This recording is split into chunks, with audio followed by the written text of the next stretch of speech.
Hello guys, this is your friend and we are back with a new fanfic. Which is what if Naruto falls in love with Sakura instead of Hinata part 2. And if you enjoy this fanfic then please press the like button and subscribe to my channel for more fanfic like this. And now let's start the fam. Naruto, with a few shadow clones took Sakura and Sasuke away from the battlefield.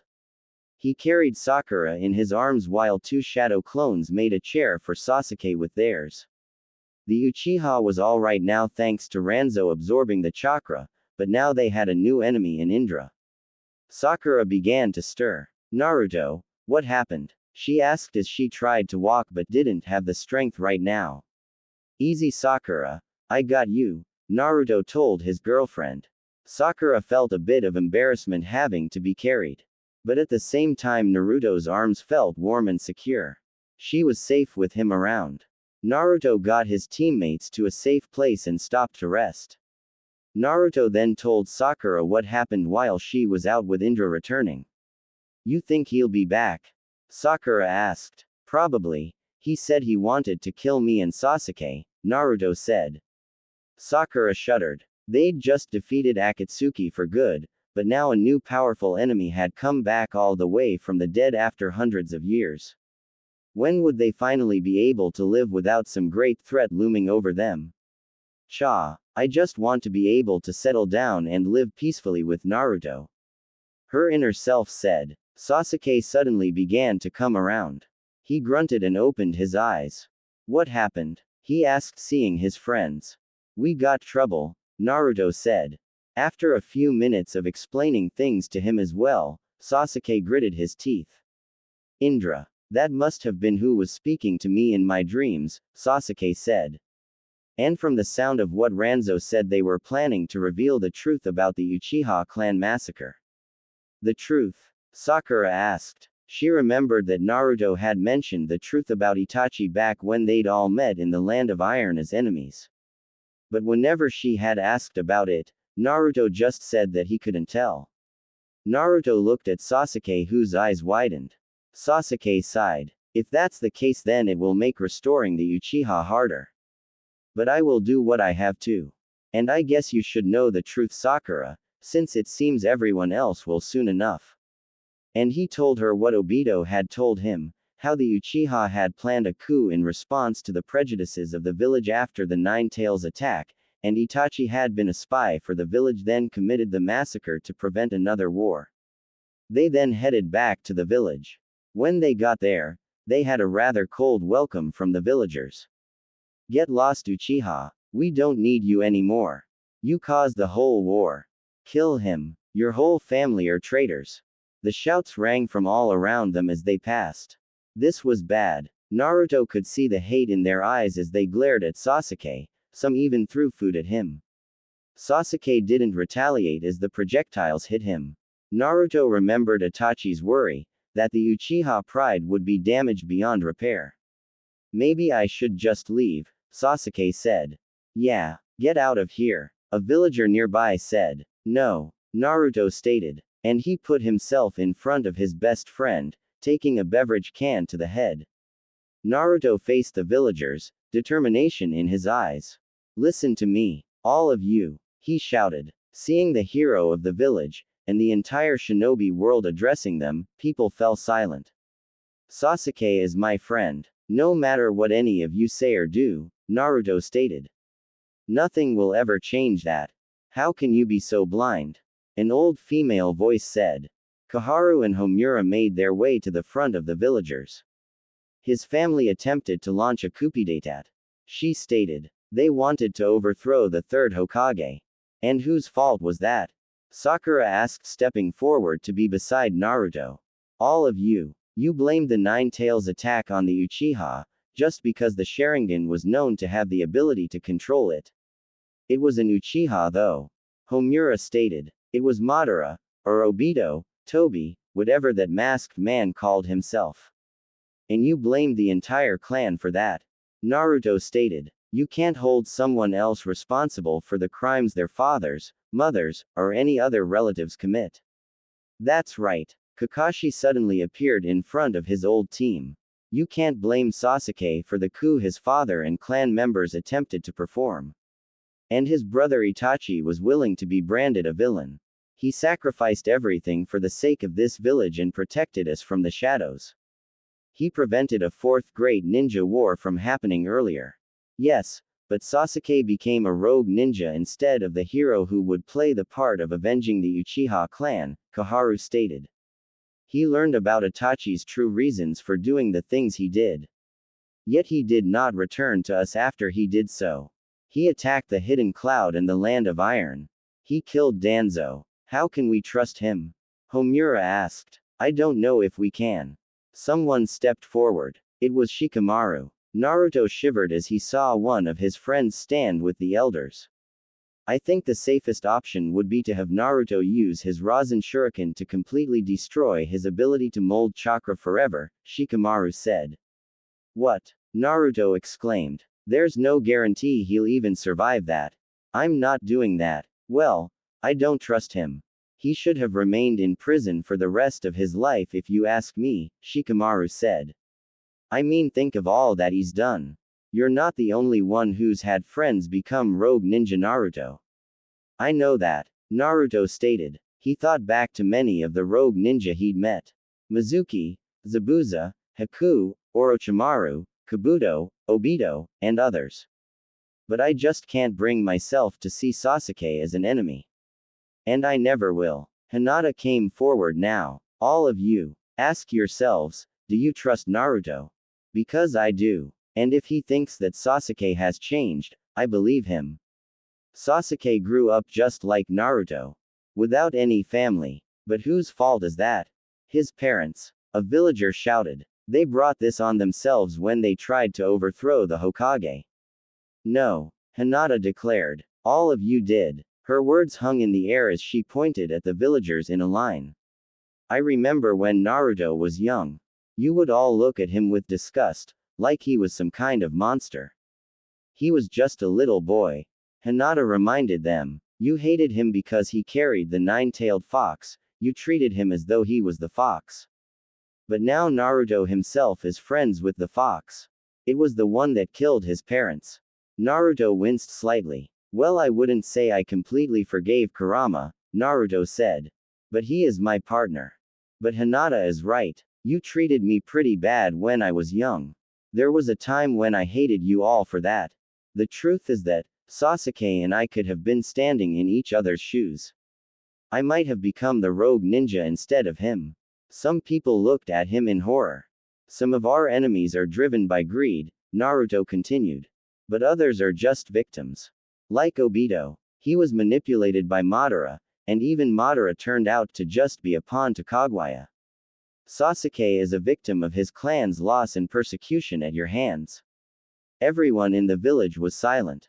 Then Sasuke stepped forward. He looked at Koharu and Homura with a paralyzing glare, his eternal Mangekyo Sharingan activated.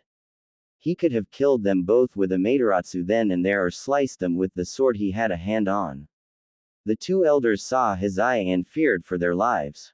I could kill you both for the part you played in the massacre of my clan, Sasuke said. You two and Danzo were who I really wanted to kill after I learned the truth. But, I won't. He retracted his eye powers and took his hand off his sword. I'll never forget your role in the annihilation of my clan. But I swore that I would not let my brother's sacrifice be for nothing after I spoke with the revived Hokage. I'm done with revenge. His words caused many in the village to gasp. Naruto and Sakura both smiled at their friend's choice. Shikamaru looked surprised but let out a breath of relief. Koharu looked around. Where is Ranzo Shimura? He's the vessel for my original self, Sasuke said. We have a new threat out there somewhere. Indra Otsutsuki. He has the Rinnegan, you are all in danger from him. I don't know how long he'll take, but he is after not only me but Naruto as well. I won't ask you to lay down your lives for me. But I will fight to protect Naruto. Just as he would do for me, and any of you. They all looked at Sasuke differently. He was speaking like a true shinobi of the leaf. I know you might not like me, but I will fight to protect you from Indra and any other threats, Sasuke said. There was a long silence. Then slowly, Hinata started clapping. She looked at Sasuke with a smile, then others joined in the clapping. Ino, Choji, and many others. The only real exceptions were the two elders. Kakashi looked at them. Put them in prison. The sixth Hokage said. Anbu surrounded them. What? You can't. Homura objected. You conspired to murder fellow shinobi of the leaf and overthrow the current Hokage. That's treason. We did what we thought was best for the village. Just like Danzo did. Kaharu shouted. The third Hokage was too soft at times. Danzo caused more harm than good, Kakashi corrected. No more will his faction be tolerated. All root members who do not agree to disband and swear loyalty to me as the sixth Hokage will be exiled from the village. After a few hours everything was more or less cleaned up. Tsunade was located in Root's underground facility and freed. I can't believe I fell for a goodie basket. Tsunade raged as she stood in front of Kakashi at his desk. Meanwhile, Naruto and Sakura had decided to go on a date. That left Sasuke alone, and he had someone he wanted to thank personally. He knocked on her house door. Hinata soon answered. Oh, Sasuke, she said. Hinata, he greeted. So why are you here? She asked in her usual shy manner. He had never once come to visit her before. I wanted to thank you for standing up for me, Sasuke said. Oh, it was nothing, Hinata said. I just did what I felt was right. Sasuke smiled, a real genuine smile. Well, I appreciate it. Good night, she said. Night. Sasuke made his way back to his new house. He felt a small measure of satisfaction that things had worked out for the better somehow. The elders who'd persecuted his clan were locked up for life. Sasuke had truly felt the urge to kill them earlier. But no, he was done with the life of an avenger. Now he was going to live as a shinobi of the leaf, to protect it from danger. He stopped for a moment, looking up at the night sky. Indra was out there, somewhere. Sasuke didn't know how long it would take for his past life that had returned to the land of the living to make a move, but he would have to be ready for him when he came.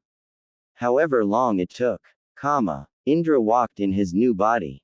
But as soon as he'd gotten away he'd realized something distressing. The body he was using was not an ideal one.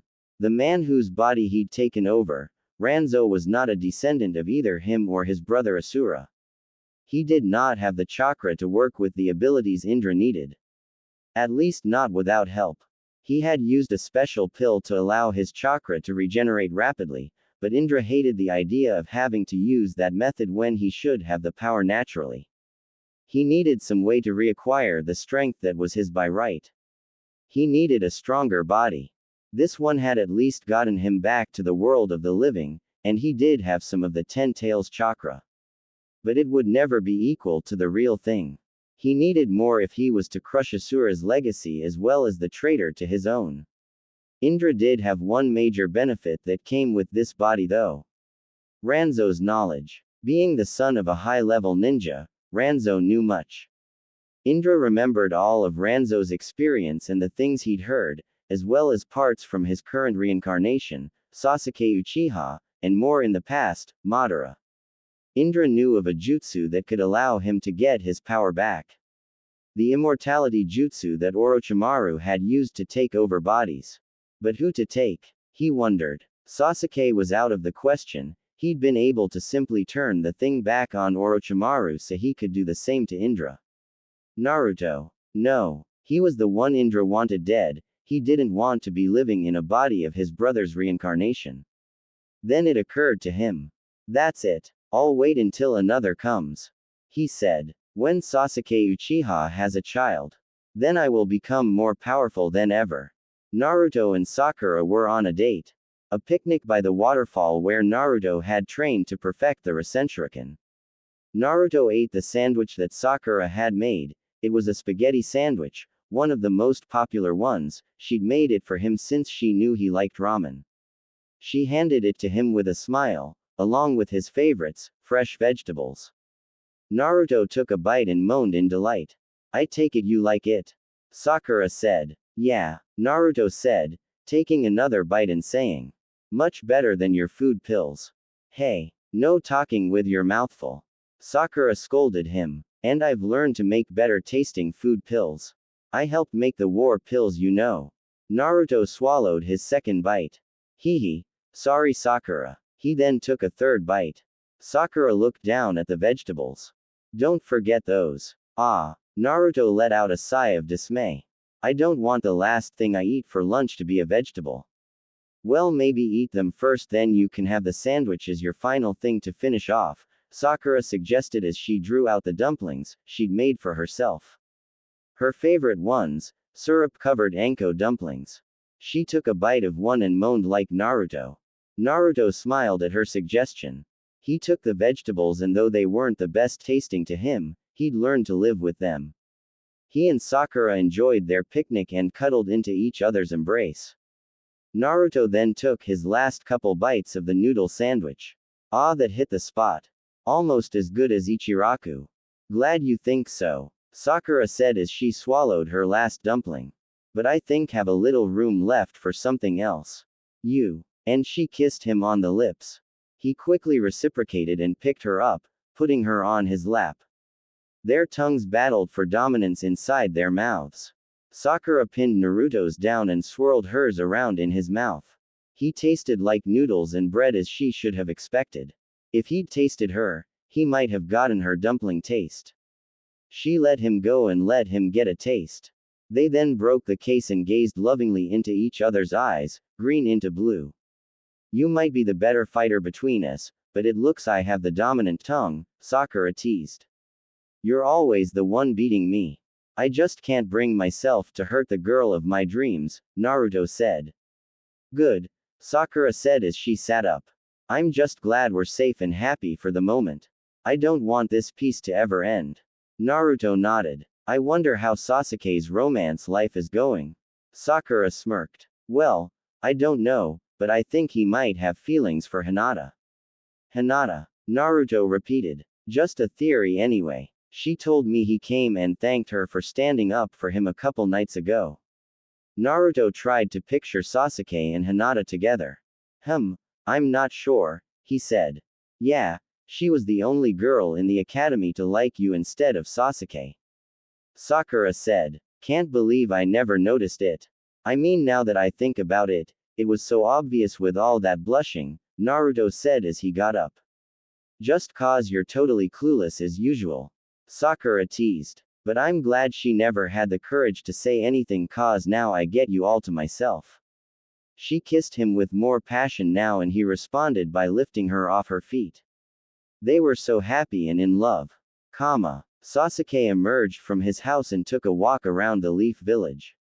The villagers saw him coming and quickly gazed away. Their gazes held a variety of expressions. Some were still hateful or at least distrustful. Others gave him sympathetic looks as they felt guilty for persecuting his clan and didn't want to do the same with him. Sasuke just walked and didn't say anything. He enjoyed taking walks, it helped him think. And there was a lot to see that was more or less new here since the village had been rebuilt from Pain's attack. He came across the village playground and saw a group of kids playing games like tag and swinging. Sasuke had not done that himself since the death of his clan. He'd been so fixated on revenge that he'd turned his back on friendships, seeing them as a hindrance rather than the strength they were. Sasuke sighed in regret, wishing that he'd not fallen so deeply into the darkness and that he'd made a good choice before Naruto had to pull him out. He should have come back after learning the truth about Itachi, or chosen to stay in the village when Sakura begged him to. But there was no changing the past. He could only better the future. He'd protect the Hidden Leaf Village and its people, but he also had another duty. To revive the Uchiha clan. He was the last of them. Even if they were a tainted clan, he had to ensure its survival, and keep it on the right path. In order to revive the clan, Sasuke would need an heir, and for that he'd need a wife. But he couldn't just pick any bride. He needed someone that was good, very, very good. A woman with a pure heart that could never succumb to darkness. With a mother like that, Sasuke hoped his children would never make the same mistakes he did. Sasuke. A voice behind him sounded. Sasuke looked and saw Hinata. Hinata, he greeted. Hello Sasuke, she said. How are you doing? Fine, he said. The villagers aren't giving you any trouble. Aside from the occasional hateful glance, not really, Sasuke said. Some of them are sorry as well. That's good, Hinata said. I'm sorry about your brother. Sasuke nodded. A small tear welled up in his eyes. I spent so long hating him, but he was always the same loving brother in the end. My father always favored him. She gasped a bit. That's like my sister. My father named her heir to the clan because she was stronger than I am. Really? Sasuke asked. She nodded. My father was always strict with us. At one point he even disowned me for being weak. He didn't kick me out, but he lost his care for me for a while. Sasuke stiffened at her story, his heart seeming to beat a bit more. You've been through your own fare of hardship. But you didn't succumb to it. Hinata nodded with a small smile. I had someone to look up to. Naruto. He was my bright light that kept me going. Sasuke smiled at her. He is the same for me. Even though I'd turned my back on him, he was the one that pulled me out of the darkness. He never gave up on me even after I'd done. Yes. That's just who he is, and I must never give up either. I may not be able to win Naruto's heart now, but I will find true love someday. Hinata vowed. Sasuke chuckled a bit. Hinata looked at him in surprise. Did I say something funny? No. You just sound so much like him, Sasuke said, then added with a blush. Would you, maybe like to go out sometime? Her white eyes widened. Go out? With you? As in on a date? If you don't want to, it's alright, Sasuke said. Sure. I'd be open to, Hinata said. I've never actually been on a date before. Sasuke shook his head. Me neither. I had a lot of girls attracted to me like Sakura and Karen, but I was always too fixated on revenge. Well, it's time to change that. They headed out, walking side by side. What kind of foods do you like to eat? Sasuke asked. My favorite ones are cinnamon rolls, Hinata said. Though I think that is more suited to desert. But I also like ramen. Got from Naruto as well, I'm guessing. Sasuke smirked. She blushed. Well, let's go. I like ramen alright. Especially when it has tomato sauce over beef, Sasuke said. They headed to Ichiraku's and had food, didn't talk as much while there, simply sitting patiently waiting for their food. You alright? You were really talking before? Hinata asked after a few minutes. I just didn't feel the need to say anything further, Sasuke said. But if you want to keep talking, it's fine. She nodded, so Sasuke decided to carry on with a new subject. Is your father still favoring your sister? She shook her head. Not as much as before. My father's grown proud of me in the last few years. He still intends to name Hanabi as the heir, but that's alright. What about you? Sasuke asked. Hinata stiffened. Well, he's looking into finding a husband for me. He received an offer from the Hidden Cloud, offering one of their ninja as a possible future husband. Oh, Sasuke felt a slight sting of disappointment. Are you going to accept? If I like him, I suppose. My father is at least letting me have a say in the matter. In more ancient times, the bride never had that. I suppose I should be grateful for that. Sasuke nodded. Well, you do what makes you happy. You've become quite beautiful, Hinata. She blushed intensely, her whole face lighting, and she hid it in her face. You're making me blush so much. Sasuke just smiled. Sorry. But it's the truth. Hinata fainted, falling backwards. She would have hit her head if Sasuke hadn't used his beyond extraordinary reflexes to catch her before she fell too far. He then shook her awake slightly. Oh, did I faint? Sorry, she said. He just smiled. Thank you, Sasuke, she said as he gently let go of her. He nodded. Their food soon arrived and they ate soundly. It was nice to go out with you, Sasuke, Hinata said. Would you like to do it again? Sasuke asked. She nodded. I believe I would. But, I will have to meet my suitor from the Hidden Cloud soon. I understand, Sasuke said, showing no emotion outwardly. Perhaps another time then. She smiled at him. Yes. See you soon. With that, Hinata began walking home. Sasuke looked after her for a moment, then turned around. Someone else watched them though. A certain dog lover with his faithful companion. Those two on a date, huh? Kiba asked himself. Well, I think I'm good with that. For a while I thought maybe I did like Hinata, but I think that was just cause Naruto put the idea in my brain. I'll find someone someday. Hinata sat before her father. Hiyashi Hyuga looked at her with a slight frown, though it was not directed at her. Understand me, Hinata, I don't altogether like the idea of doing this. But the Raikage is working to remedy his past actions. I understand, father, Hinata said. I would like nothing better than to kill the Raikage personally, Hiyashi stated. He ordered you to be abducted when you were 3 and used the peace meeting as an opportunity.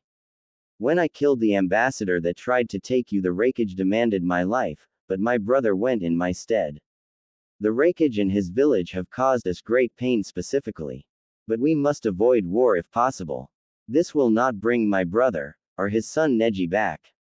But it can serve as a means to atone for past wrongs, and we do not wish for an open war again. Though, it may only be a matter of time before a new one emerges.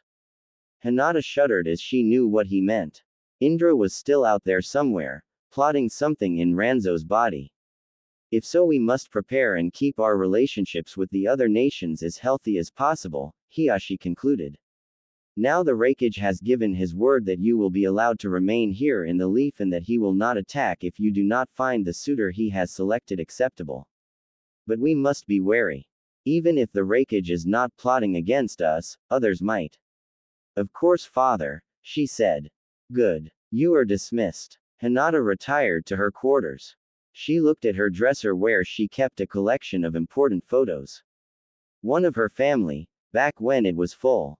Her father, mother, herself, and Hanabi as a baby before their mother had passed. Next to that was one of her with Team 8. Kurenai-sensei, Kiba, and Shino. Finally, she had one of all her main friends. Naruto, Sakura, all the others except for Sasuke. It was ironic, they'd lost Neji and then gotten Sasuke back when they had all but given up on him ever returning. Lastly, Hinata looked at the picture with a single face on it, Neji. I miss you, brother, Hinata said as tears fell from her eyes as she looked at the picture of her dead cousin. If only someone could have used that jutsu to bring people back to life, you might be standing with us now. She took a moment to cry. Ever since the war had ended, she'd lost much. Her cousin, then her crush. Naruto was with Sakura now. But she had to keep going, no matter how hard things got. That's what she knew Naruto would do. Hinata knew that things could get better, she could still find another love. That's right. There can always be something good in the world. Hinata gasped. That voice. It had sounded like Neji. Hinata looked around. How could she have heard him? He was dead. She shook her head. I must be imagining things, unless, she looked at the photo. I'll be in your heart, Lady Hinata. Neji's voice said in her head. Let your heart guide you. Sniffling slightly, she seized the portrait and hugged it to her chest. I will, brother. She put it back on her dresser and then went to bed. Tomorrow her suitor from the land of lightning would arrive and she would meet him. From what she'd heard, he was the younger brother of the Raikage's right-hand man Darui. She had enjoyed Sasuke's company as well, but she would have to take her time and decide. She woke up early and bathed, then put on a fresh set of clothes. A red dress that she'd had for a while but rarely used as it was a bit revealing. To cover her legs she put on a pair of paints to appear more modest. Her father had told her that she needed to look her absolute best. After a quick breakfast, Hiyashi led her and Hanabi to the front gates of the village. A group of Hyuga clan members flanked them for protection. Though they were quite capable of handling most degrees of enemies themselves, Hiyashi wanted to display his strength to the cloud as well so that the Raikage would be less likely to consider plotting against them. Even so, it was unlikely now. The third great ninja war had been bad, and the fourth even worse, where everyone got trapped in genjutsu. It was up to them to prevent another one from breaking out, at least as long as they could. Soon they arrived. The Raikage and a dozen of his elite shinobi, Darui walking at his side along with a young man around Hinata's age.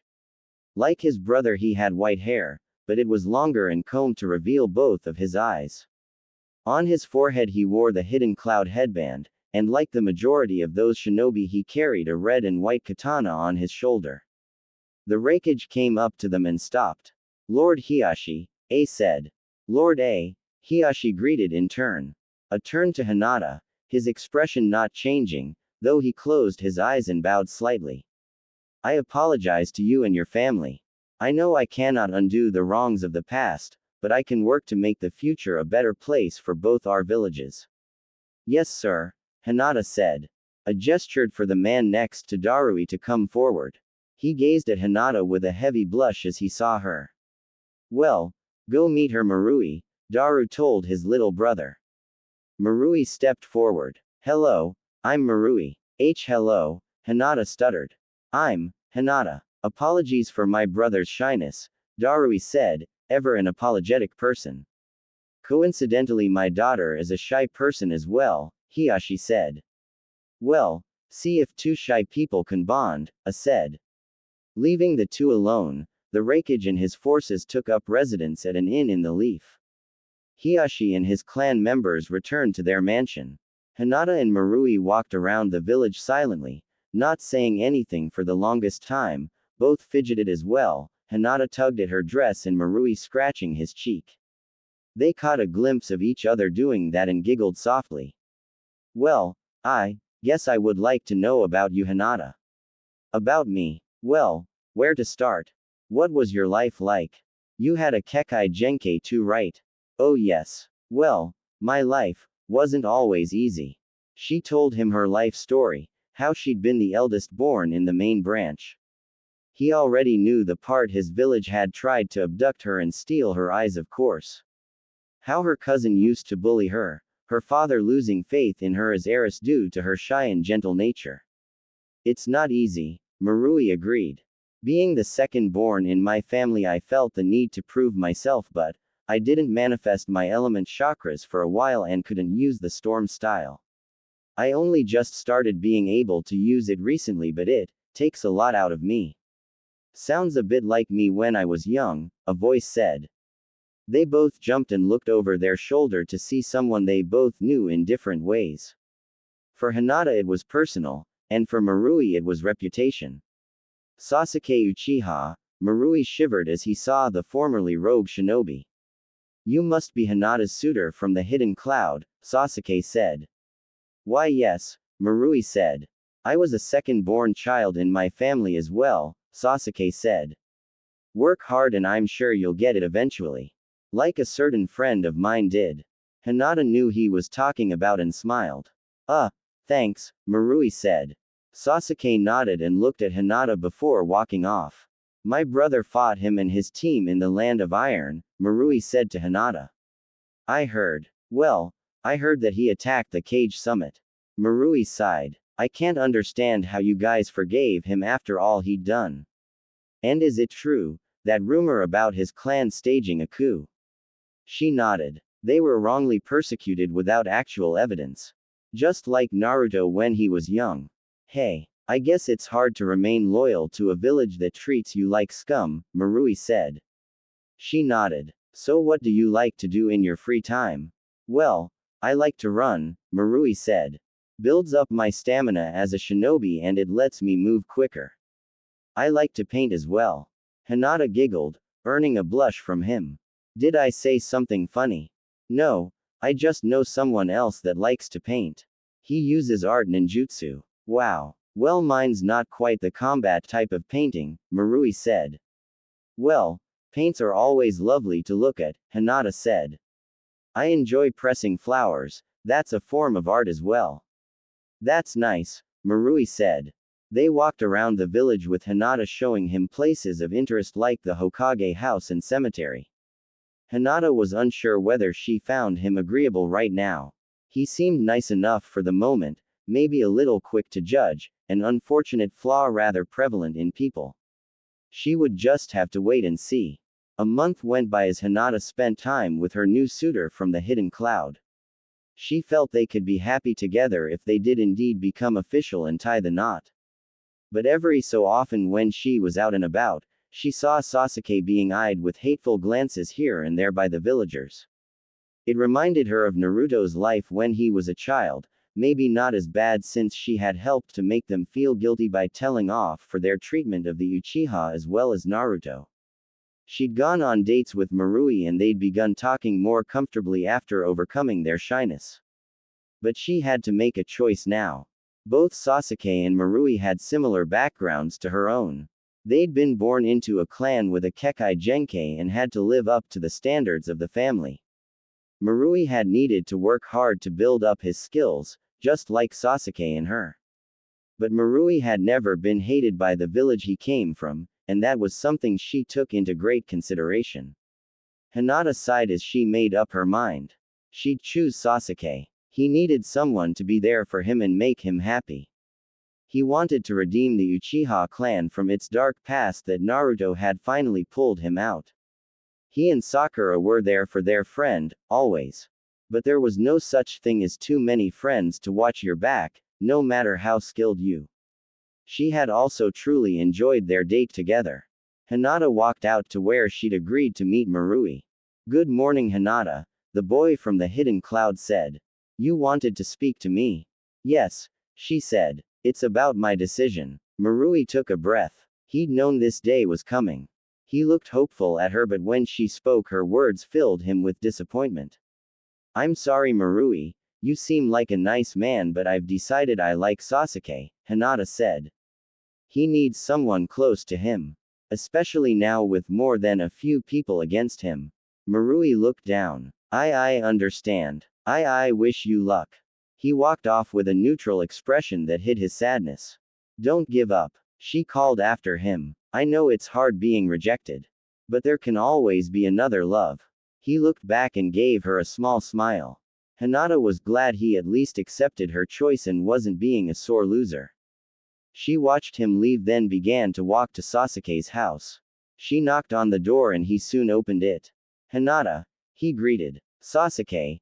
She returned the casual greeting in imitation. He smiled a bit at it. "So, how are things going with your prospective husband?" She shook her head. "I decided I want to be with you." Sasuke's eyes widened. "That makes me happy," Sasuke said, a little nervous and blushing slightly. His heartbeat quickened, as did hers. There was silence between the shy girl and the stoic man. "I know I'm not the #1 hyperactive knucklehead ninja you dreamed about in the past. But I hope I can make you happy," Sasuke said. "I do feel joy when I'm with you," Hinata said. "You and I both had our lives greatly influenced by Naruto, even if we did suffer loss and hardship with our families." "That's true. Naruto gave you the resolve to keep going, even when things looked hopeless," Sasuke said. "I wish I could have seen your fight against Neji. That probably would have been something. Did you ever manage to make peace with each other?" She nodded. "Yes. After the Chunin exams he became kinder to me and wasn't as harsh." "That's good," Sasuke said. "At least you had some time with him as a proper family member should." "I only got that after Itachi had died." "What do you mean?" Hinata asked with a shiver at the thought of speaking to someone already dead. "I met Itachi as a reanimation. We fought Kabuto and ended the jutsu that brought back all the dead shinobi puppets. It was him that made me start to rethink my path of revenge. But it took Naruto to pull me back into the light." "I'm sorry," Hinata said. "It's not your fault." "None of it was," Sasuke said. "Kagauya, Madara, Black Zetsu, and Obito did it. I wish things could have been better. But there's no use dwelling on what we can't have anymore. All we can do is try to make the future better." She nodded. "You're right." She looked into his eyes and he looked into hers. He then stepped forward, his face a few inches from hers. She knew what he was thinking. "If you're willing," he said. She nodded once again, blushing heavily. "Yes." He leaned in and pressed his lips to hers. Their heartbeats grew even quicker. They remained locked for several seconds, or perhaps it was an eternity. But then they broke apart. Sasuke's one visible dark eye not covered by bangs looked into the white ones, like yin and yang. Sasuke only hoped she was the right woman for him to not only love, but set a good example for any children they might have so that the curse of hatred would be gone for good. Sasuke looked at her. Well, that was nice. Was it your first kiss? She asked with a small stutter. He nodded. Yours? She nodded with a soft smile. Well, I should probably be on my way home now, Hinata said. My father might worry. He nodded. You should go to your family then. Would you care to join us for dinner soon? She asked. I might like that, he said. She turned and he closed the door. Leaning against it, he could faintly hear her walking away for a few seconds. He then returned his room where he had the photographs of his family and team. They'd been dug out from the ruins after Pain's attack and later given to Sasuke. He'd once turned the photo of Team 7 down when he left the village. But now it stood as a proud and happy time in Sasuke's life that he wished he never turned his back on. He looked at for a moment then to the picture of his parents, Itachi, and himself. His naive 7-year-old self looked back at him, unaware of the dark man he would become. But now the darkness had passed and Sasuke hoped that with Hinata he would have a much brighter future in the years to come. 2 years passed as Naruto and Sakura, as well as Sasuke and Hinata, went on dates, missions and hung out with their friends. There hadn't been any sign of Indra, or Ranzo, whatever one decided to call him. The elders were imprisoned for conspiring to overthrow the Hokage, revealing S-class information, and attempted murder of a fellow Leaf Shinobi. They would remain there for the rest of their lives, which Sasuke was satisfied with. After so many years an avenger, he didn't want to take their lives except if he had to and prevent another cycle of hatred from brewing. The villagers left him alone, though he knew it would be a long time before the Uchiha clan was redeemed in their eyes. He was willing to work for it though. Naruto and Sakura sat at Ichiraku Ramen with Sasuke and Hinata. All of them wore warm clothing. It was winter, just a few days from Christmas in fact, and they were discussing plans. So I think we should have a big get-together with everybody, Sakura said. Have all of our main friends and their families at one place and party. I think that's a great idea, Sakura. Naruto said. It sounds wonderful. Hinata agreed. Sasuke grunted with a nod. It was settled. They'd have a party for Christmas with all their friends. Many of their friends gathered at the Hokage house on Christmas Eve where Kakashi held hands with Ayame. Naruto remembered the night they'd gotten together. He'd been at Ichiraku with Sakura and Kakashi. Flashback. Naruto and Sakura sat at the restaurant, eating their food slowly, hoping to see what would come of what they'd encouraged Ayame to do during their last visit. Soon they heard the start as the waitress addressed Kakashi. Kakashi? Ayame asked. Yes. Kakashi looked up at the waitress. I would like to talk to you. Meet me when I'm on break, Ayame said. He did so, leaving a shadow clone to go and do the work until he could hear her out. She met him a short distance away from the ramen shop. The thing is, Kakashi, Ayame struggled to speak. I like you. Kakashi's eyes widened. You, like me? Well, forgive me, but aren't I a little old for you? I mean, I'm nearly a decade older than you. She shook her head with a smile. I've seen your face under that mask and it's just drop-dead gorgeous. I don't mind that you're a bit older. You're the Hokage and one of the most gifted shinobi in this village, besides Naruto, Sasuke, and Lady Tsunade. But you've always been my favorite Jonin. Kakashi blushed. Well, that's very kind of you. You are a good woman, Ayame. One of the few who never mistreated Naruto back when he was hated. Ayame just smiled. It wasn't right the way they treated him. I mean, his mother was a regular and she was a wonderful woman. I remember her coming down for salt ramen a few times when I was a girl. I was sad when she died. My father knew Naruto was her son, so we both felt sorry for him and always made sure to be nice to him no matter what anyone said, even when him coming to our restaurant drove other customers away. Kakashi looked at her in shock for a moment upon hearing that. Well, you are certainly loyal to your friends. He then smiled under his mask. Alright, I think you've won me over. She giggled. Naruto and Sakura watched the whole thing from their hiding place nearby and smiled at each other. I always knew that she had a thing for him. Sakura said. I'm just glad we got our sensei a good woman. Naruto said. Can't have him dying alone. Shut up. We don't want him to hear you. Too late. Hey, did you set this up? Kakashi called, hearing Sakura's voice. They blushed as their sensei looked at them. Well, yeah, Kakashi sighed. Kids today. Ah well, I can't say I'm mad at you for urging Ayame to confess to me. He then turned to the young woman. When are you off work, my dear? Well, my father's planning to train a new waitress, so I'll have more free time. Ayame said cheerfully. How about afternoon tomorrow? I'm sure my shadow clones won't mind, Kakashi said. Good thing I have them to go through all that paperwork. Kakashi sat at the large dinner table addressing the party attendants. Well, today marks another year of peace since the fourth great ninja war has ended. I do hope we can have 100 more. Naruto grinned and raised his glass of punch. One more year and he'd be able to drink. Well, to peace, love and friendship. Peace, love and friendship. Many echoed. They all drank their glasses, punch, wine, whatever they chose. Then Naruto looked at Sakura.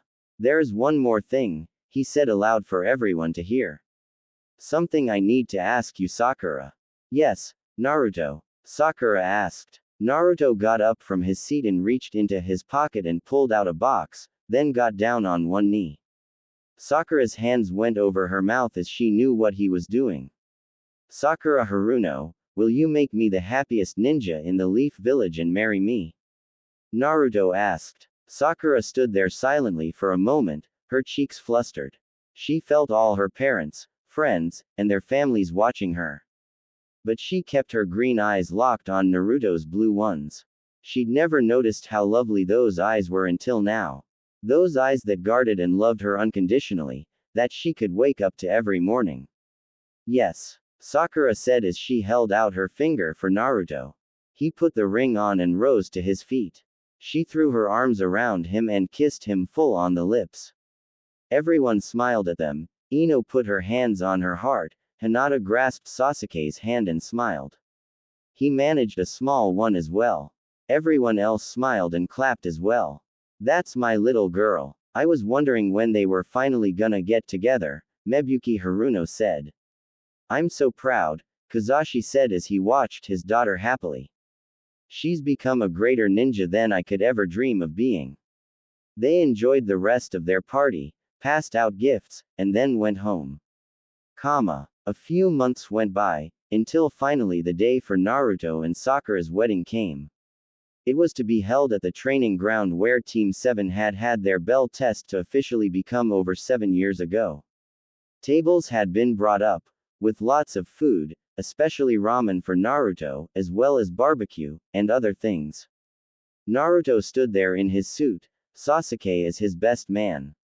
Seated in the attendance were many of the Leaf's own ninja, Naruto's usual friends, Konohamaru and his gang, the other Kage, Tsunade, Kakashi, Shizune, and other shinobi from around the 5 nations. There had probably never been a wedding like this in history with so many varieties of people from different nations together. Finally Sakura came out of the woods in her pink-white dress that had been made with flower designs on it. She wore a flower in her hair as well, which had been styled in a bun for the occasion. Her father led her up the path to Naruto and he took her arm. They then turned to face Kakashi. As usual, the copy ninja hid his lower face under a mask in addition to his suit. Well, today is a joyous day. 2 ninja of this village have decided to live their lives together in holy matrimony. May they have a happy life full of love and peace. There was silence, then Kakashi moved on to the vows. Do you, Naruto Uzumaki, take this woman to be your lawfully wedded wife? I do, Naruto said. And do you, Sakura Haruno, take this man to be your lawfully wedded husband? I do, Sakura said. Then, as Hokage, I know pronounce this set of shinobi, husband and wife, Kakashi declared. You may kiss the bride. Naruto and Sakura shared a kiss, now husband and wife. They then made their way to the feasting table, or one of the many feasting tables present for their wedding at the old training field. Naruto looked around. This is where it all started so long ago. Sakura nodded. Yeah, and it's not over yet. Sasuke sat with Hinata, watching his two teammates getting married. Well, I'm glad they're happy, Hinata said. Yeah, Sasuke said. They ate their food in mostly silence. The two of them didn't often need to talk, though Hinata tended to be the one to initiate their conversations. She didn't mind that Sasuke wasn't exactly a big talker. He'd made her happy these past couple of years. Though she wondered if he was ever going to do it like Naruto was now. Hopefully he'd do it soon. In fact, he silently planned to. 13 years passed throughout the 5 great nations. An era of peace like never before had emerged from the ashes of the 4th Great Ninja War, and a new generation of shinobi had been born into the village hidden in the leaves. Naruto Uzumaki, the 7th Hokage, sat at his desk, taking care of the endless pile of paperwork that was ever present for the position. He'd been given the title at last 5 years ago on the 10th anniversary of the defeat of the Akatsuki and Kagaya. He'd already been Hokage level, probably beyond as well. But he still needed time to learn to actually run a village, as it took more than just being a strong shinobi. His Hokage cloak had been adorned with orange flame patterns, and underneath he wore his latest orange outfit. Just a little more than I can head home to everyone, Naruto said to himself. He finished another few documents and then put his pointer and middle fingers together on both hands. Shadow Clone Jutsu. A single shadow clone appeared in a puff of smoke. Well, you know the drill, Naruto said. Right, the clone said. Make sure you don't have too much to do tomorrow. With a shadow clone taking over his paperwork, Naruto could both work and spend time with his family. He walked down the steps of the Hokage house. But he never really spent the night here. His home would always be in his old apartment that he now knew had belonged to his father and mother before him.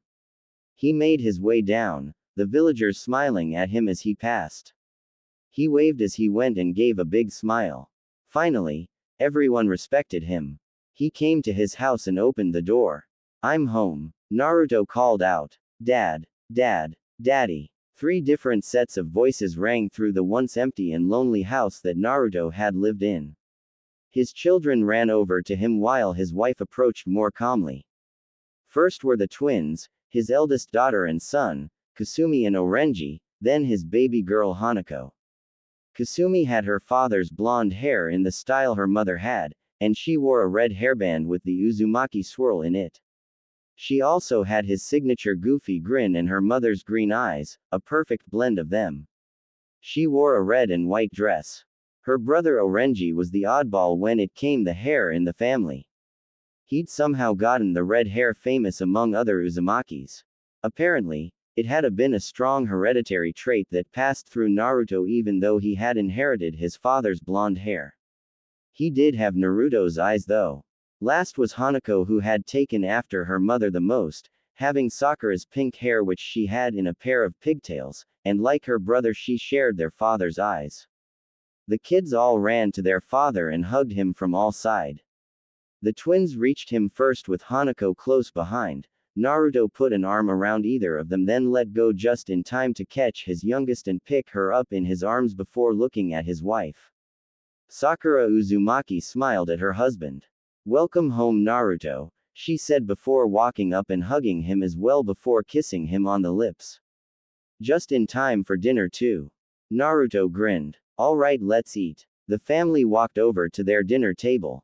Their apartment was much clearer than it had even been when Naruto had lived alone. Whenever Sakura wasn't working at the hospital, she was cooking and cleaning. It had been a bit of work with how messy Naruto was, and whenever he left something around carelessly, she would give him one of her usual smackdowns. Naruto took off his Hokage cloak and let it hang on his chair before digging into his beautiful wife's homemade cooking. So how are you two doing in the academy? He asked the twins. Well, I'm doing the best out of both of us. Kasumi said. Yeah, you still aren't able to beat Siatsu, Oranji said. At least I make an effort to get good grades in the academy while you just sit around and do nothing with Shikanomu. Kasumi snapped. Alright, that's enough, you two.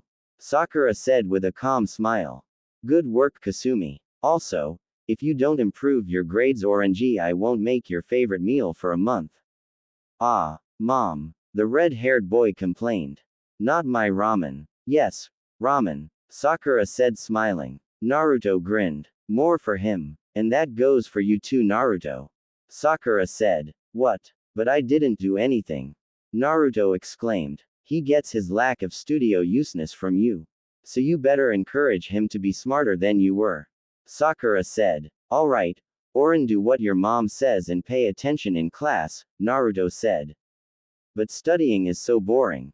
Oranji complained. It is not. Kasumi shouted. Nothing beats reading a good book. Like Sakura, Kasumi was a smart girl in the academy, and she was the second best in class, after only Sasuke's and Hinata's son Siatsu. The two had formed a rivalry of sorts similar to that of Naruto and Sasuke. She also had Sakura's temper, which she often unleashed on her brother when he did something stupid.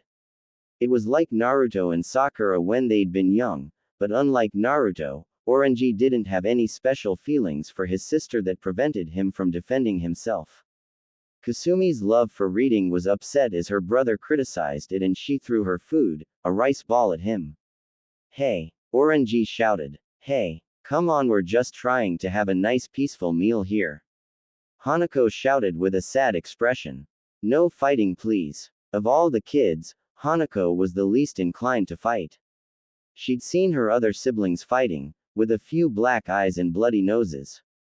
She didn't want to see that again, or see her mother get mad. Sakura was still scary whenever she got really mad. They'd had to rebuild their house 3 times in the last 7 years. Their father's fortune from the Uzumaki clan had taken a bit of a blow from them. Good thing they didn't live on a big estate that would have been more expensive. Sakura looked at her 2 eldest children. Yes, no fighting at the table. Kasumi, apologized to your brother, and Oranji, you do the same as well. The 2 siblings glared at each other with each of their parents' different eyes, green into blue. They didn't apologize right away, which caused Sakura to frown. If you don't do it by the count of 3, no dessert tonight. Sakura growled. 1, 2, okay, I'm sorry, Kasumi said. Like her mother, Kasumi loved sweet things, especially cakes and candy, but didn't mind spicy food. Oranji sighed then said, yeah, I'm sorry too. I just don't like studying like you or mom do. That's better, Sakura said smiling. Now let's all try to get along and be a loving family, alright? They all nodded, with a mixture of happiness and fear. And what about you, Hanako? What did you do in your little school? Hanako was still only 8 years old and hadn't shown as much interest in becoming a ninja like her parents. She was the timid one after all. So she went to a civilian school in the village. Naruto had been surprised and a little disappointed, but Sakura told her daughter it was best to do what made her happy. She could always transfer later to give being a ninja a try. Being a ninja wasn't for everyone in the village after all, even the daughter of a Hokage. Naruto now accepted that not every ninja's children had to become ninja themselves. It just hadn't occurred to him that one of his children might not want to be a ninja. Hanako would find what she was looking for. She'd helped her mother to make dinner while Kasumi read and Oranji did some paisho with Shikanomo, the son of Naruto's friend Shikamaru. Both of the Uzumaki twins were driven like their father. While Hanako was more similar to Hinata when the Hyuga heiress had been young, kind and gentle. Of course Hinata was still the same. Fine, we had PE, and science today, Hanako said. Though I don't think I did too well in science. Everyone has their strengths, Hanako, Naruto said. But you can overcome the things you're bad at if you work hard enough. Thanks, Daddy, Hanako said. Whatever you decide to do with your life, we're here for you, Sakura said. The family enjoyed the rest of their meal, had some dessert in the form of ice cream and syrup-covered dumplings which were Sakura's favorite. They at times argued, but they still loved each other. That was how it was with family. Hanako helped her mother with the dishes while Naruto and the twins went outside and did some late-night training together. Kasumi and Oranji leapt over the tops of the buildings and hid while Naruto chased after them. He could have found them easily with Kurama's or Sage Chakra, but he kept it on his own ability for now. He'd only use Kurama's chakra when he needed it. Kasumi hid against a gate of the village behind a large sheet that perfectly blended in with the gate.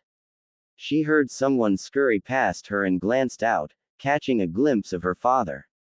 Grinning, she took of the disguise. Boo! Kasumi jumped and looked back to see her father.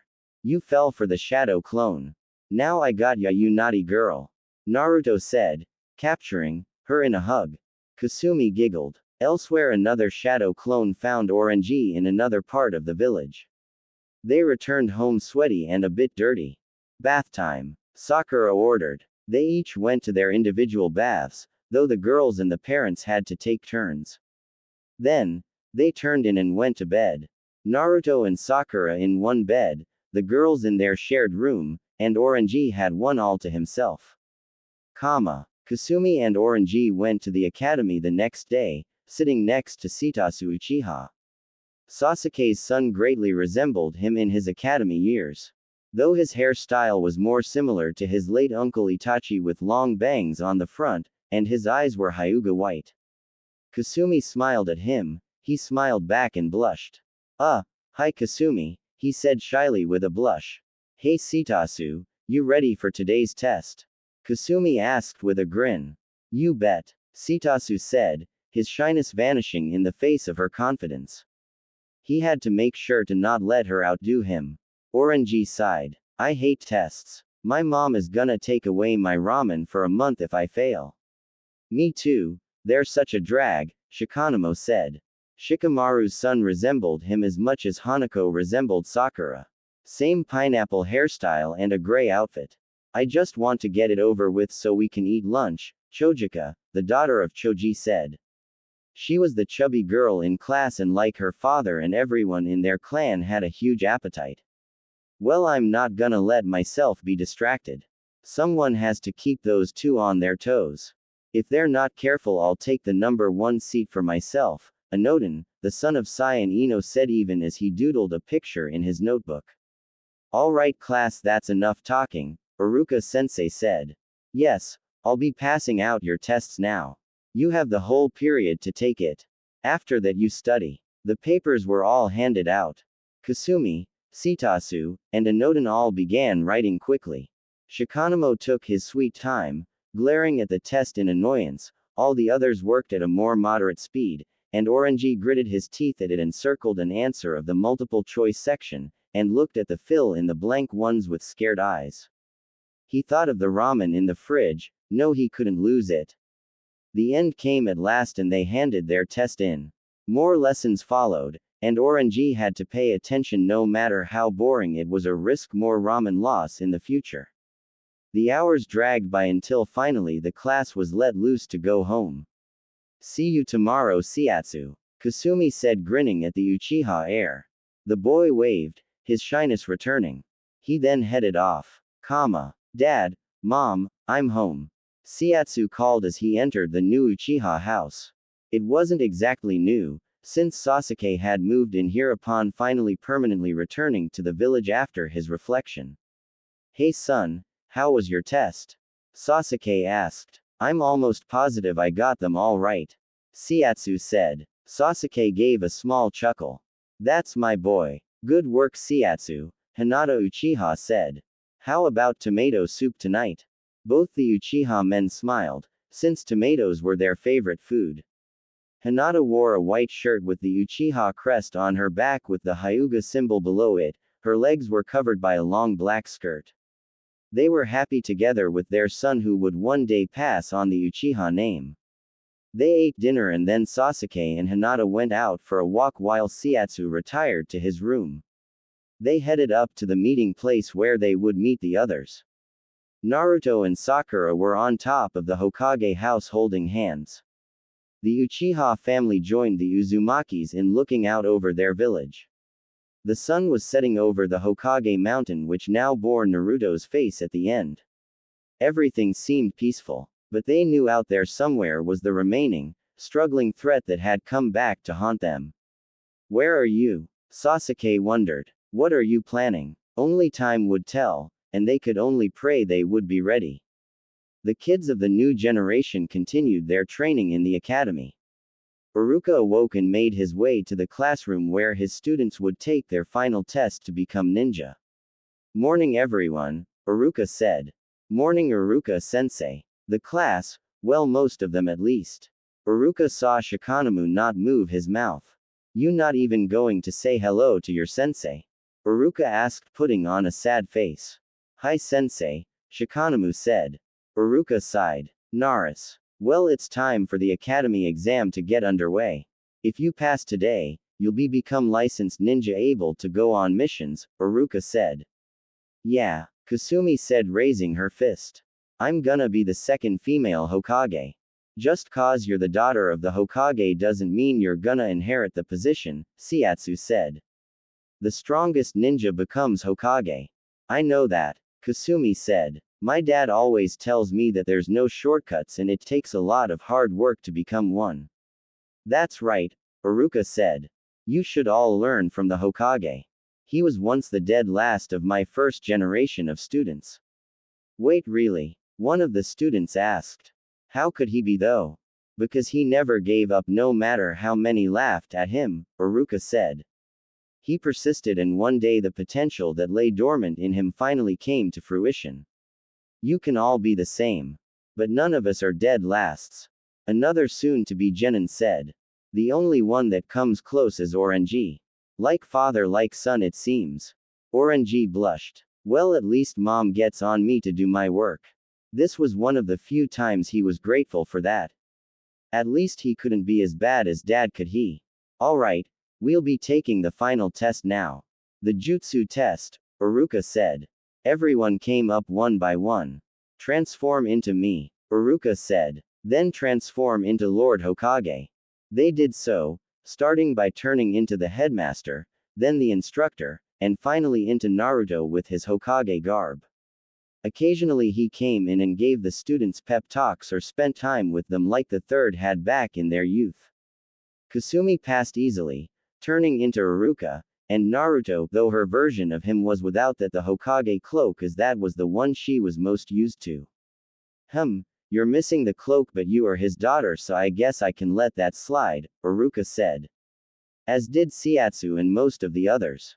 Finally came Orenji's turn. He stepped forward. Thanks to his mother scolding him, he'd managed to get at least some chakra control done and pass his tests. Better than his father for sure. Kasumi also seemed to take after their mother in studying, though she had her father's rivalry with the Uchiha. Both of them pushed each other to do their best in tests and practice. Orenji put his hands together in the hand signs taught at the academy. Puff. He turned into Iruka, then Naruto.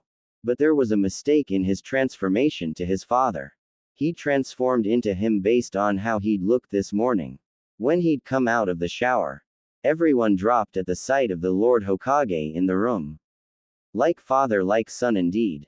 Iruka said, blushing as he struggled to hold back the laughter. The scene reminded him of when Naruto would use his sexy jutsu. The rest of the class began laughing after recovering from their initial shock. Well, you did transform into your father. Try to do it again, Iruka said. Orenji performed the hand seals. Again, focusing adding the clothes this time. Puff. It worked. Well, you lost a couple points there, but still not too bad, Iruka said. Next came the clones and substitution jutsu. Kasumi managed thanks to her mother's chakra control that she'd gotten, and her father's massive chakra reserves allowed her to use more jutsu than her mother before her. Orenji had it more difficult as his basic clones were imperfect, but he could do the more advanced version like his father. Well, it's remarkable to be able to pull off the more advanced version, Iruka said. Though the test is for the basic clones, so I'm gonna have to take some points off. Ah, Orange sighed. Don't worry, it still looks good enough. A while later they were done. Congratulations everyone, you all pass. Uruka said as he handed them all blue-colored headbands. You are now ninja of the hidden leaf. Yeah, great. What a drag. Shikanamu said. Ah well, my parents will be happy. Yeah, Kasumi in raising her fists triumphantly. She'd gotten everything right, except for the cloak on her dad. Sure, that had been because she was used to interacting with him when he had taken it off. But she should have been able to know that was what she was supposed to do. They had referred to him as Lord Hokage after, so she should have done him in his Hokage cloak. At least Iruka-sensei let it slide since she'd still done it correctly. Also, she hadn't done what her lazy and silly brother hadn't shown their father in front of the whole class. But she had to get everything right. True, her father had been the dead last in his own class, so she knew that even the most unexpected and imperfect ninja could become the Hokage someday. But she took pride in being one of, if not the best student in the academy right now. Alright, well, take one last look at this scoreboard. Uruka said, gesturing to the paper clip near the classroom door. It is your final result. The students gathered eagerly up to the board to see their result. Most of them anyway. Kasumi located her name at the top. It was organized by how well the students performed. She was right at the tippy top. Perfect. Or, wait, there was a name above hers and it was Shiatsu Uchiha. What? I'm second place? Kasumi asked, awestruck. No, he just has the name with the letter that's alphabetically in front of yours. You're tied, Anoden said. Kasumi looked at the board again and saw the numbers on the right and saw that both she and Shiatsu had 100.00. Shiatsu noticed this as well and looked at her with a blush. Good job, Kasumi, he said. Thanks, you too, Kasumi said with a grin. Orange approached the board and saw his name at the bottom. The very bottom with 71.4 points. He'd managed to pass with a C-level grade in the tests and other things, at least to keep his mother from taking his ramen away. She still wasn't proud of his academy performance but glad he was at least passing, unlike his father had. Naruto was proud of his son at least and would be glad Orange just did his best, at least the best he could for those boring tests and classes. Looks like you are the dead last like Dad, huh, Orange? Kasumi teased. Hey, at least I passed unlike Dad. Orange snapped. Yeah, well, I'm gonna make Mom really happy and someday become a better Hokage than Dad. Kasumi stated. Yeah, right. Not without a tailed beast. Orange said. Well, maybe I'll become the next Jinchuriki. Kasumi said. That's enough, you two. Uruka said, breaking up a fight between the twins, which was something that happened every so often. Now it's time to go home. Enjoy the rest of your day and we will see you soon for one last gathering. The students exited the class and would come back to be put into the squads like their parents had been before them. Kasumi and Orange and all the others made their way home after becoming official ninja. Both the twins were still glaring at each other from their little argument. Well, I hope I'm not put on the same squad as you, Orange said. Right back at your brother, Kasumi hissed. The Uzumaki twins went to the civilian school to pick up their younger sister. They then made their way home, which was empty since their parents weren't home yet. They dug out the key that was hidden in the plants by the front door. Entering their house, they went to their rooms and did their own things. Kasumi read her books on the sofa while Orange played with Hanako. Soon their mother came home. Hi, Sakura called. How was everyone's day? Mom. The trio of Uzumakis cried. They ran and hugged their mother, who smiled. I'm glad to see you too. Did you guys? Both of the twins reached into their pockets and pulled out their headbands. Sakura grinned. Oh, I'm so proud of you both. She said, giving them another hug. I got the best score in the class along with Shiatsu, Mom. Kasumi said with a grin. Sakura smiled and rubbed her daughter's head affectionately. That's my good girl, she said. Orange frowned, a bit of jealousy sparking in him at the bit of favoritism. Hey, I passed too, Mom. He said. She giggled. Oh, Orange. Don't think I forgot about you. I'm proud of you both. Just not as proud as you are of Kasumi, huh? Orange growled. Hey, it's your fault for not taking studying seriously, Kasumi said. I just can't bring myself to enjoy it. Orange said. Sakura sighed. That's okay, Orange, everyone's different. I'm just glad you're more serious than Naruto was when he was your age. She smiled at her two eldest children, then turned to her youngest. Their father came home later and they had dinner. Naruto gave a bear hug to his two eldest children. Shiatsu told his parents that he'd passed and showed his headband. Good job, Shiatsu. Hinata said. Well done, Sasuke said, smiling at his son. Well, since you passed, I got something for you. He led his son to the family master bedroom and pulled out something from their closet. A sword? Shiatsu asked. Sasuke nodded. You may have the Byakugan from your mother, but it never hurts to have a good weapon. I can train you in the use of it for when things might require a sword. He handed the blade to his son. It was a small tanto like the one Saiyan members of Root used. But it would suffice for one Shiatsu's age. Itachi had been able to wield a full katana, but he'd been an exceptionally strong one when he'd been an Anbu at age 11, the youngest ever. Sasuke looked at the old family photo he still had of himself, his parents and brother. Now his son was a shinobi, and he would be free of the curse of hatred that had long plagued their bloodline. The days went by. The time came for the Uzumi twins got their pictures taken for their ninja ID cards. Hey, get that makeup off at once, Orange. Sakura said to her son as their family sat down to breakfast. Naruto was with them. He'd sent a shadow clone to watch the rest of the IDs being processed until he got there. Sakura made sure Orange didn't go to have his picture taken with pain all over his face like Naruto had that day.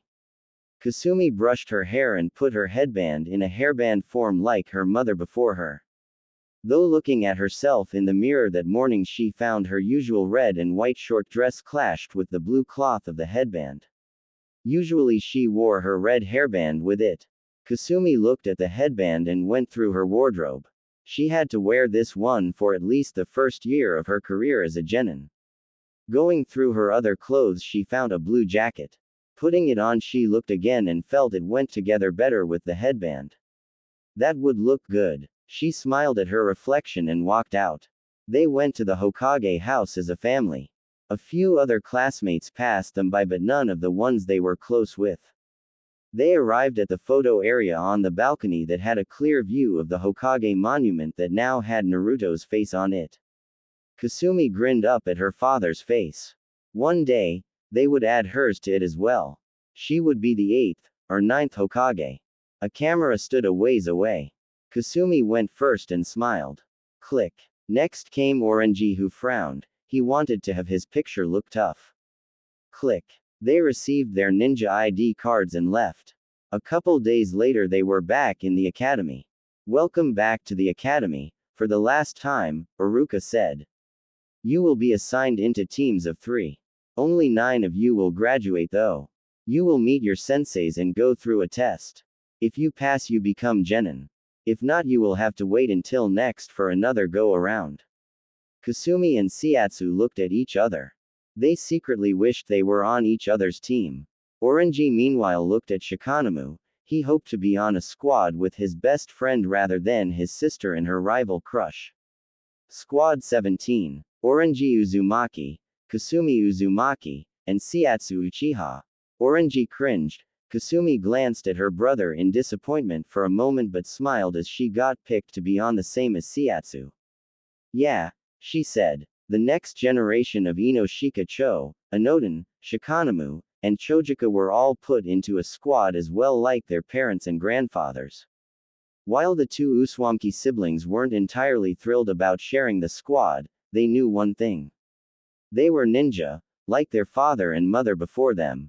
They were on the same team as their parents' teammate, their uncle figure. Whatever came, they would face it together.